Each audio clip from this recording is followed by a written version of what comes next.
Picture this. You wake up, a lion's hot breath in your face, heart pounding, no way out. Could you, a modern human, survive 300,000 years ago where every shadow hides danger? Meet Jake, a big city guy thrown into the wild world of Homo sapiens, phone dead, sneakers torn to shreds. The fire's their only shield against the dark, a flicker of hope in a land of claws and teeth. Jake stumbles into this world, his Nikes trashed, stomach growling. Quay, a young Homo sapiens hunter, watches him, her eyes sharp beside her spear. Friend or foe? Their story, our story, ignites with questions. Can Jake learn their ways? Will the fire guide him, or will the darkness swallow him? Join us to explore 5 brutal challenges and see if Jake makes it.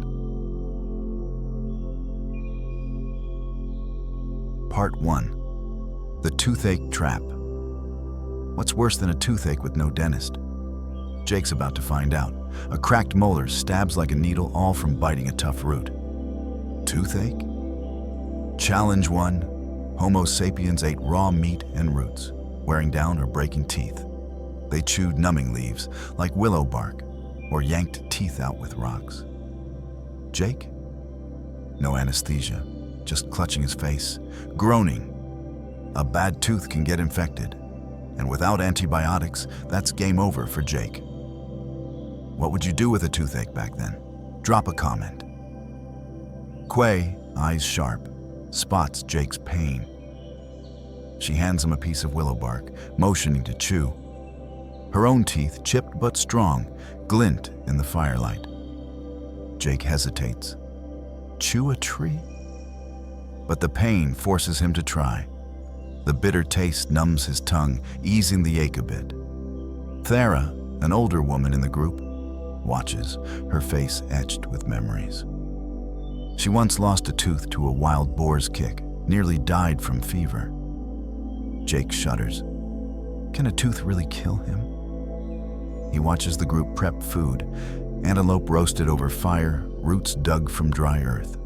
No forks, no plates, just hands and hunger. Their teeth bear the scars of this life, worn and broken, yet they keep going.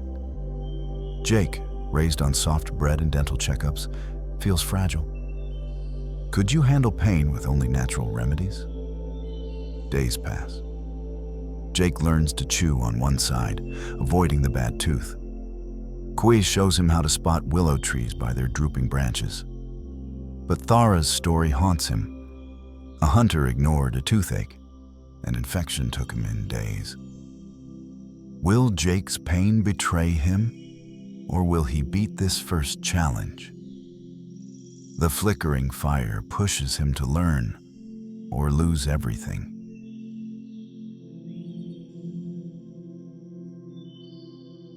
Part 2. The struggle to stay clean. How long could you stand your own stink?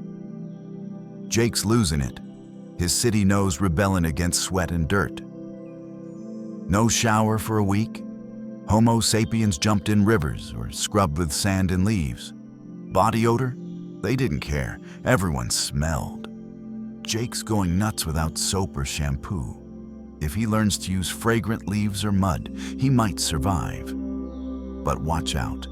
Dirty water can make you seriously sick. How long could you go without a shower? Comment below. Quay leads Jake to a murky river, diving in with a soft laugh. Jake hesitates. Where's the soap? She tosses him a bundle of minty leaves, signaling to rub. The faint scent's no match for his usual body wash, but it's something. The group reeks of earth and smoke, yet moves with ease, unbothered. The firelight highlights their natural vibe, making Jake crave a hot shower. Could you ditch modern hygiene habits? Thara, by the fire, shares a story. A young hunter bathed in a stagnant pond, got red rashes days later. The group learned to seek flowing water, checking its clarity. Jake, used to tap water, sees every bath as a gamble. Quay shows him how to smear river mud on, letting it dry and flake off, taking dirt with it. Not exactly a spa, but it works. A side story emerges. Koi once trekked far for clean water, nearly got snatched by a crocodile. Darrow, her uncle, pulled her out, scarred for life. Jake's hair's a mess, skin itching from dust. Will he master this dirty dance, or will infection sneak up? The fire whispers, adapt or fall.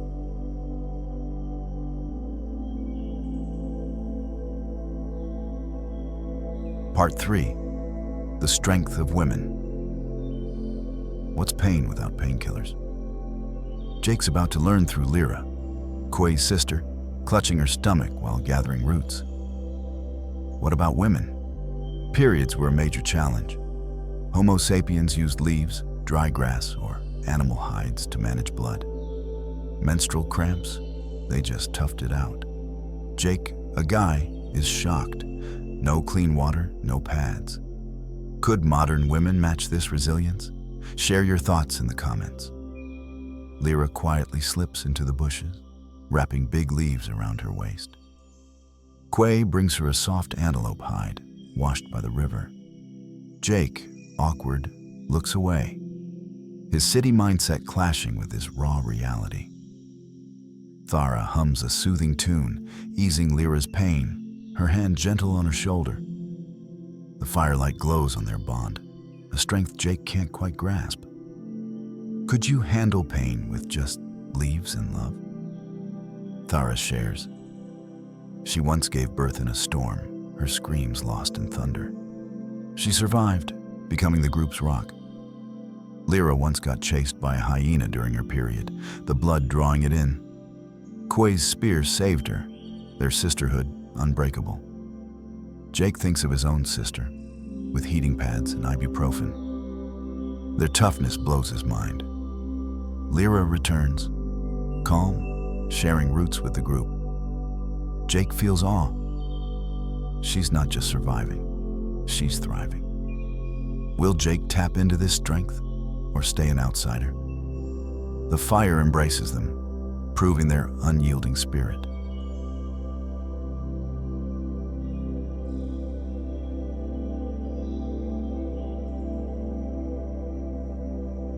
Part 4. Sleeping under a hostile sky. Can you sleep with danger lurking? Jake's about to try, shivering on a cold cave floor, bugs buzzing in his ears. Sweet dreams? Forget it. Homo sapiens slept on dirt or dry grass in caves, surrounded by lions and mosquitoes. They kept fires burning, took turns keeping watch. Jake's sleepless, bug-bitten, and blanketless. If he learns to use animal hides and tough it out, he might catch a nap. Could you sleep like this? Comment. Kui spreads dry grass for Jake, draping a warm antelope hide in over him. The fire dances, pushing shadows to the cave's edge. The lion's roar makes Jake jump, heart racing. Darrow stands guard, spear steady. Their trust is their armor. Jake, used to locked doors and memory foam, feels exposed. Can he find sleep in this wild night? Thara tells of a night hyenas crept in, lured by meat. Darrow's father lost a finger driving them off, blood staining the ground. The group learned to keep fires high, humming to stay alert. Kui once stayed up all night watching a sick child, eyes burning but steadfast. Jake tries to sleep, the fire his only anchor. A side story. Darrow once faced a leopard alone, his spear saving the group. Jake, restless on the grass, admires their courage. Quay nudges him awake, pointing to the stars. Will Jake find peace in their vigilance or crack under the night's weight? The fire holds steady, a fragile promise of safety.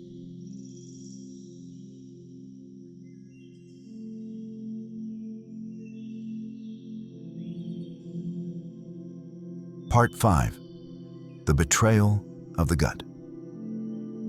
What happens when food can kill you? Jake learns the hard way, doubled over after eating a sour fruit. Eat the wrong berry? Diarrhea is a nightmare. Homo sapiens chewed leaves or drank water to flush toxins. but some didn't make it. Jake used to clean groceries, panics as his stomach churns. No meds. A bad case could end him. Can he learn plants fast enough? What would you eat back then? Comment. Quay shoves bitter leaves into Jake's hand, eyes urgent. Chew! Jake gags, the taste like ash, but forces it down. Thara watches, recalling a child lost to bad water, her cries fading at dawn. Plants here are double-edged. They save or slay. Jake, raised on supermarkets, feels like he's playing Russian roulette. Can he trust the land, or will it betray him? Quay shares her story. Last season, a root made her sick, testing her grit. Thara saved her with bitter herbs, a lesson carved deep. Darrow tells of a hunt gone wrong, a toxic fruit felling his friend. Jake recovers, weak but alive. Quay shows him safe berries, her smile a quiet victory. Will Jake master the land's secrets or fall to its traps? The fire binds them, a spark of hope in the dark.